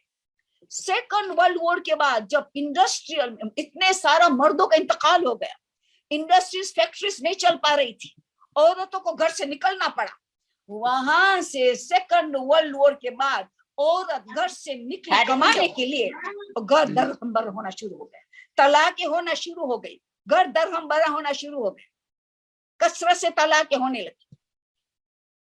देखा ने, तो ये एक क्रिश्चियन प्राइम मिनिस्टर ये कह रहा है कि उसने क्या किताब लिखी है। आप सोचे कि तलाकें ज्यादा, क्योंकि थकान औरत क्या करेंगी, थकती है तो ईसा का गुस्सा मुसा पे करके शौहर पे करेंगी, बच्चों पे करेंगी, और बच्चे को तरबियत नहीं दी, अभी तो बच्चे की उम्र नहीं, भेज दिया आगे पढ़ने के, जाओ जाओ आगे बढ़ने की, अभी तो पूरी मोहब्बत नहीं दी, अभी तो दीन की तालीम पूरी दी नहीं थी, भेज आगे बढ़ने के, बस डिग्री डिग्री डिग्री, अच्छा कमाएगा, डिग्री डिग्री डिग्री। फिर वही माए बाप रोते उस बच्चे के लिए, अपनी जिम्मेदारी कितनी बड़ी कोताही की है। बच्चे का बेकसूर है, बच्चे को गालियां मत देना, बच्चे का मत कहना बुरा भला, बच्चे को शैतान मत कहना। माँ बाप अपने को शैतान कहे, अपने को शैतान कहे, हक अदा नहीं किया औलाद की, रोना धोना नसीब में है, क्या करेंगे। तो फिर औलाद की तरबियत, मुश्किल तरीन जो काम है औलाद की तरबियत, ये गोद नबूवत और इमामत का काम करती है। क्वालिटी टाइम देना है बच्चों को, क्वालिटी टाइम, एक एक अच्छी चीजें सिखानी है उनको। तो फिर मदरसा बोरिंग, क्यों मदरसा बोरिंग, हमारी तरबियत में गड़बड़। उनको बताएं कि क्यों मदरसा, ये तो दुनिया कब्र और क़यामत कमाने वाले, वो खाली दुनिया में डिग्री कमाने वाले, तो बोरिंग तुम बर्दाश्त करते हो, मदरसा बोरिंग। अल्लाहू अकबर, सब गड़बड़ अपब्रिंगिंग में। ये इमाम खुमैनी ने कहा सबसे बड़ा नुकसान इस्लाम को ये माए दे रही है, गलत तरबियत नहीं की।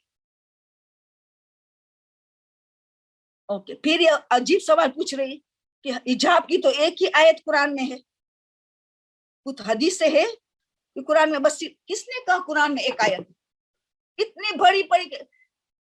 अभी मैं आपको 6 आयत का कभी आपको नाम दे देती हूँ। सूरे नूर 24 नंबर का सूरा, वर्स 30 and 31, 30 और 31 आयत, 30 and 31 हिजाब की बात, पहले मर्दों को किताब है, फिर औरतों को किताब। फिर सूरह अहज़ाब, अशूरे के दिन, आज इसमें 4 आयतें सिर्फ हिजाब के, 4 verses on the day of आशूरा, नमाज के आलम में हमें पढ़ने का। इतनी बड़ी हिदायत हमने आशूरे के दिन, क्योंकि सबसे बड़ी अजियत जो अहले बैत को हुई है, अशाम अशाम अशाम, हिजाब। 4 आयतें, पहली 30, 32, 33, सूरह अहज़ाब 33 नंबर का सूरा, उनका वर्स नंबर 32, 33 में देखना कि औरत के लिए क्या हुक्म, 32, 33। फिर 53, 59, वर्स नंबर 53 and 59 सूरह अहज़ाब। बस इतने को तो देखो, ये 6 आयत का स्टडी करो, ठीक है। हदीसों तो भरी पड़ी है, हदीसों तो भरी पड़ी। बीबी फातिमा की पूछा गया कि औरत सबसे बेहतरीन औरत कौन सी है, नो नामेरम को देखे ना नामेरम को उनको देखे। इतना हिजाब स्ट्रिक्ट हो कि अब्दुल्ला इब्न मक्तूम अंधे का भी शहजादी ने हिजाब किया, अंधे का, कि मैं तो देख सकती हूँ, वो मुझे नहीं देखता। बेहतरीन औरत अल्लाह के करीब तरीन कब होती है? न कहा कि नमाज, न कहा कि रोजेदार में, न कहा कि अमाल में नमाज जफरे तैयार, नहीं, जब घर के अंदर के कोने में हो, गोशे में हो, कोई ना मेरा उनको देखने वाला ना हो, तो अल्लाह के करीब तरीन औरत हो जाती। कयामत के दिन रसूल फरमाते हर कोई अल्लाह की कुर्बत के लिए तरफता होगा, अल्लाह की कुर्बत के लिए, अल्लाह की नजदीकी के लिए। अल्लाह तरफ रहा होगा कि दुनिया में जो बेहतरीन हिजाब किया उसकी मुझे कुर्बत चाहिए। अल्लाह एक गिरोह के लिए तरफेगा कि मुझे उन औरतों की मुलाकात करनी जो दुनिया में अच्छा हिजाब किया। क्या क्या हदीस है, क्या क्या बताया जाए, पूरी अभी तकरीर इसमें चले जाएंगी। वो कहते कि चलो कुछ ऐसे, चलो वाजिबात का जल्दी देख ले, जम करती हूँ जल्दी, कोई वाजिबात का देखे, वक्त जा रहा है। अगर कपड़े पेशाब से नजीस हुए हो तो क्या सबको पाक नजीस कपड़े को सबको वॉशिंग मशीन में डाल सकते? परफेक्ट वॉशिंग मशीन है, फुल स्विंग में चलता है, ड्राई भी कर लेता है। देखो पेशाब के लिए मेरी राय है, देखो खून है, मनी है, हिंदू का गीला हाथ उसमें लगा है, ये सब एक मर्तबा में पाक हो जाता है, कपड़ा एक ही मर्तबा। आयतुल्लाह सिस्तानी कहते पेशाब के अलावा एक मर्तबा में पाक हो जाए, उसको सब साथ में मिला सकते हो, खून वाले हो कि मनी वाला हो, मनी गिरा हो कि हिंदू का मस किया हो गीले हाथ से, मगर पेशाब है क्योंकि दो मर्तबा, तो एक मर्तबा मेरी राय ये है कि एक मर्तबा उसको अलग से पाक कर दिया जाए, फिर सबको सब एक ही मर्तबा, एक मर्तबा यूरिन को हटाया जाए, फिर उसको सारे कपड़े के साथ मिलाया जाए, फिर मशीन चलेगा तो वो पाक हो जाए, क्योंकि दो मर्तबा पाक होता है कपड़ा पेशाब से।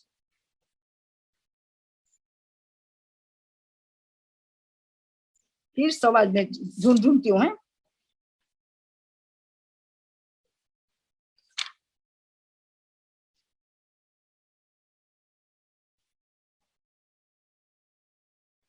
क्या कज़ा नमाजों में अजान और इकामा देना है? मुझे लगता है सवाल आ गया, वापस आया। अगर कज़ा नमाज का यकीन हो कि या इत्मीनान हो कि मेरी नमाज कज़ा है, शक वाली पढ़ते तो उसमें अजान इकामा नहीं दे सकते। यकीन वाली हो कज़ा नमाज या इत्मीनान वाली हो, 97% है या मेरी नमाज कज़ा हुई है, तो अजान इकामा दे सकते हैं।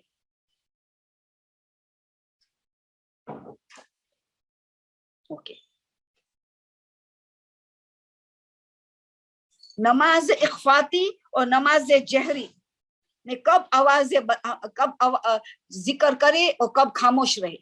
उसका सवाल ये पूछना चाहती है कि नमाज जमात है, जो कोई नमाज जमात पढ़ रहा है और ज़ोहर असर की नमाज जिसको इख्फाती कह दे, मौलाना खामोश है, वो खामोश सूरा पढ़ता है, अपने ऑडिबल विस्पर में पढ़ता है, वो खुद पढ़ता है ऑडिबल, हम नहीं सुन सकते, तब जिक्र करना मुस्तहब है, तब जिक्र करना मुस्तहब। मगर जिक्र कैसे करेंगे? ऑडिबल विस्पर, खुद का कान सुन सके, खुद का विस्पर कान सुन सके। अगर इतना विस्पर नहीं कर सकते तो फिर ला इलाहा इल्लल्लाह, ला इलाहा इल्लल्लाह पढ़े, क्योंकि वाहिद जिक्र है ला इलाहा इल्लल्लाह कि अंदर ही अंदर हम पढ़ सकते हैं, ला इलाहा इल्लल्लाह अंदर ही अंदर हम पढ़ सकते हैं, उसमें अगर लबो न भी हिले तो कोई हरज नहीं, जिक्र का सवाब पूरा मिलेगा। वाहिद जिक्र है ला इलाहा इल्लल्लाह। आपको लगे कि नहीं सुभान अल्लाह वल्हम्दुलिल्लाह पढ़ती हूँ, वो जिक्र पढ़ती हूँ, तो मुझे मेरा खुद की आवाज नहीं सुन पा रही हूँ विस्पर, तो ला इलाहा इल्लल्लाह, मगर खुद का विस्पर सुन सकते हैं तो फिर तस्बीहात अरबा वगैरह वो पढ़े जब ज़ोहर असर। मगरिब इशा में जब जोर से पढ़ता है मौलाना पेश इमाम, तब मुस्तहब है कि खामोश रहो, सुनो, तब खामोश रहना मुस्तहब है, तब जिक्र करना करे तो इजाजत है, मगर सवाब ज्यादा का सवाल पूछ रही है, सवाब ज्यादा है कि उस वक्त खामोश रह के कान से गौर से सुने, माना मतलब पे गौर और फिक्र करे जो मौलाना पढ़ रहा है, ये नमाज जहरी कहा जाता है जो आवाज से पढ़ी जाती है। कुछ मुस्तहब है आइंदा करेंगे, जो वाजिब वाला जल्दी कर देती हूँ। ये पूछते हैं कि क्या कब्र का सवाल है कि कब्र को किसी को दफनाने के बाद कब हम कब्र को सख्त बना सकते हैं, यानी मजबूत बना सकते? आयतुल्लाह सिस्तानी फरमाते फौरन बना सकते, बल्कि एहतियात मुस्तहब है कि कब्र को पुख्ता और मजबूत बनाए ताकि जल्दी खराब ना हो जाए। ये आयतुल्लाह सिस्तानी का फतवा है। तो फौरन भी बना सकते, फौरन जो बनाने सख्त फौरन भी बना सकते, फौरन दफन के बाद वो इजाजत है। फिर फरमाते कि क्या मैयत का नाम कब्र पर लिखना जायज है? बिल्कुल जायज, रिजा के नियत से। कब्र पे किसकी कब्र है नाम लिखना रिजा के नियत से जायज है। क्योंकि वो कहते मैंने सुना मकरू है, नहीं, मकरू कब है मैं बताती हूँ। ये तो नाम लिखवाना कि किसकी कब्र है, रिजा के नियत से बिल्कुल लिख सकते हो, बिल्कुल बिल्कुल इजाजत, बल्कि रिजा कहा है, यानी सवाब की उम्मीद है। क्या नाम पढ़ना क्या वो मकरू है? एक रिवायत में है कि नाम पढ़ना, कब्रों की पढ़ना, वो निस्यान की बीमारी, हाफिजा कमजोर हो जाएगी, निस्यान की बीमारी आने का इम्कान है। मगर आयतुल्लाह सिस्तानी कहते हैं कि उनके नजदीक ये रिवायत बहुत ज़ईफ है, तो एहतियात करे तो बेहतर है, एहतियात करे तो बेहतर है।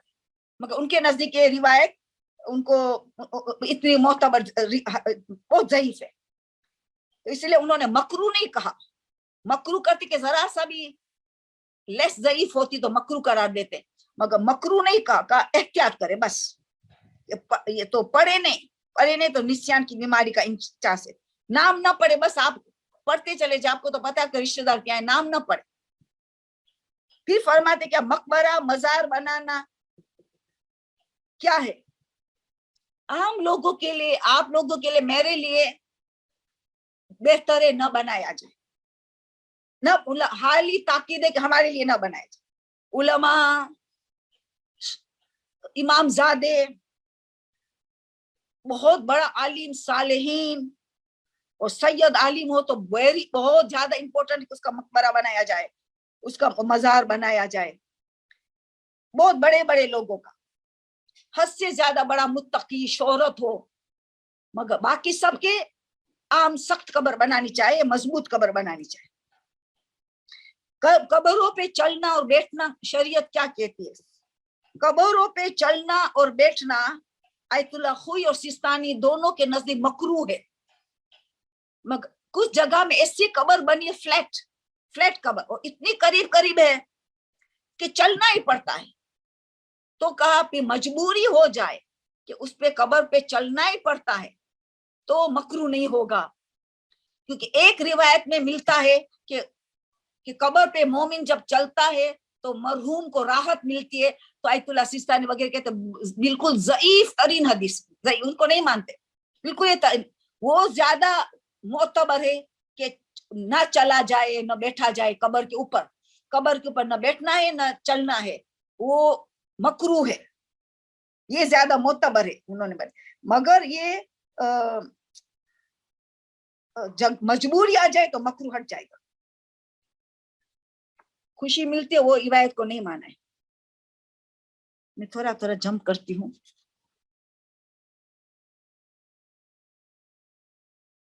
ओके, अभी दूसरा वाजिब नहीं है, वो चलाती हूँ। सॉरी हूँ, मिक्स हो गए सब। हम क्यों आयतुल्लाह कहते हैं? हमें उलमा को आयतुल्लाह क्यों कहते हैं, हुज्जतुल इस्लाम क्यों कहते हैं? जबकि आयतुल्लाह तो इमाम और नबी होना चाहिए, अल्लाह का भेजी हुई निशानी है। अल्लाह जिसको भेजे वो आयतुल्लाह हो सकता है। हम क्यों हमारे उलमा को देखो, ये जिसने इस दीन का हद से ज्यादा काम किया है, ज़हमत उठाई है, वो भी अल्लाह की निशानी, आयतुल्लाह है, दीन की खिदमत की, वो भी एक अल्लाह की निशानी। उलमा ने आयतुल्लाह उनको नाम देते हैं, लक़ब जो दर से खारिज तक पहुंच चुका है, दर से खारिज में मुज्तहिद बन रहा है, इज्तिहाद कर रहा है, वही आयतुल्लाह है। उससे नीचे हुज्जतुल इस्लाम है। अब हुज्जतुल इस्लाम इस्लाम का हुज्जत के है, मगर वो आयतुल्लाह नहीं बनाए। आयतुल्लाह वो है कि जो इज्तिहाद कर रहा है, मुज्तहिद है, और मर्जा तो यकीनन बहुत बड़ा आयतुल्लाह है। आयतुल्लाह उज़मा कहते उसको, आयतुल्लाह उज़मा, हद से ज्यादा दीन की खिदमत, वो भी अल्लाह की निशानी है। तो उलमा ने ये राइज किया है कि किसको आयतुल्लाह कहे, किसको किबला कहेंगे। एक एहतराम के लिए किबला रुजू करना, खाने काबा किबला है, उसको भी किबला क्यों कहा? क्योंकि उसको रुजू करते हैं, वो भी हमारा किबला है, हम उसे हिदायत लेते हैं। الگ الگ نام احترام کے لیے دیا جاتا ہے، جس طرح میٹرک ہے، انٹرمیڈیٹ ہے، پھر ڈپلوما ہے، ڈگری ہے، دیکھو تو پی ایچ ڈی ہے، ماسٹرز ہے، پی ایچ ڈی ہے، یہ سب پتا چلے کہ ان کے ایجوکیشن لیول کیا ہے، تو علماء کا ایجوکیشن لیول تو پتا چلے، تو آیت اللہ ہائیسٹ مجتہد تک پہنچے تو ایجوکیشن لیول ہمیں پتا چلے. تو یہ علماء نے ایک نام دیا ہے، جس طرح ہم نے بھی ڈگریوں کا نام دیا ہے، تو ہمیں اعتراض کیوں؟